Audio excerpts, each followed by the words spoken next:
자, 이렇게 대선까지 이제 12일 남았습니다. 사전 투표까지는 일주일이 남았기 때문에 대선 후보들도 숨가쁘게 움직이고 있습니다. 네, 먼저 더불어민주당 이재명 후보 일정부터 좀 살펴보도록 하겠는데요. 국회에 연결해 보겠습니다. 문승욱 기자, 이 후보 오늘 처음으로 제주도를 찾았다고요?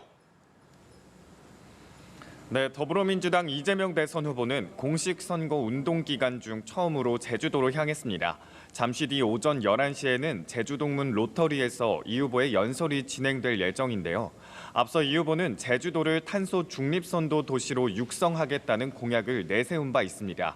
오늘 연설에서도 이와 관한 메시지가 나올 걸로 보입니다.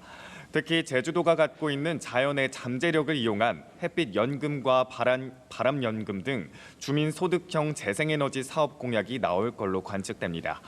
제주도 일정을 마친 뒤에는 경남 양산으로 이동해 유세를 이어가고요.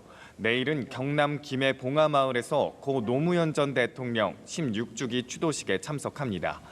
문재인 전 대통령이 퇴임 후 계속해서 추도식에 참석했던 만큼 이 자리에서 이 후보와 문 전 대통령의 만남이 성사될지에도 관심이 쏠립니다. 제주 유세에 앞서 이 후보는 SNS를 통해 기본사회 공약도 발표했습니다. 이 후보는 기본사회 실현을 위한 국가 전담기구를 설치하고 민관 협력체계와 생애 주기별 소득 보장체계를 구축하겠다고 밝혔고요. 이어 공공의료기관 설치 확대와 5대 돌봄국가 책임제를 실현하겠다는 공약도 내놨습니다. 네, 국민의힘 김문수 후보 정치개혁 공약 기자회견을 진행한 뒤에 연이어 간담회에 참석한다고요?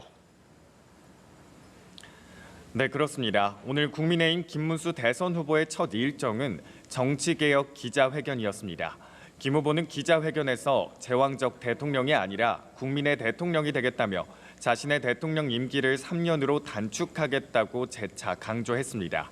4년 중임제 개헌을 위해서는 대통령 선거와 국회의원 선거가 함께 진행될 수 있도록 선거 주기를 맞추겠다는 겁니다.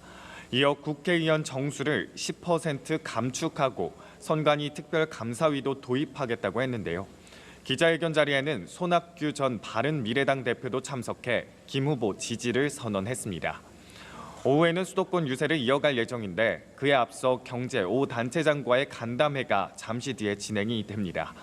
김 후보가 기업하기 좋은 나라를 강조해왔던 만큼 오늘도 이와 관련해 구체적인 비전들을 소개할 걸로 보이고요. 오후 1시에는 대한의사협회 회장단과 간담회도 진행합니다.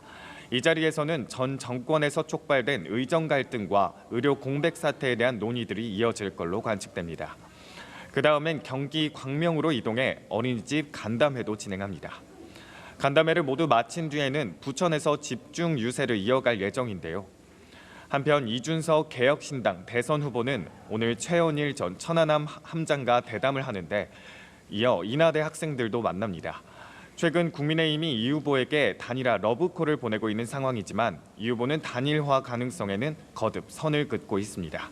지금까지 국회에서 전해드렸습니다.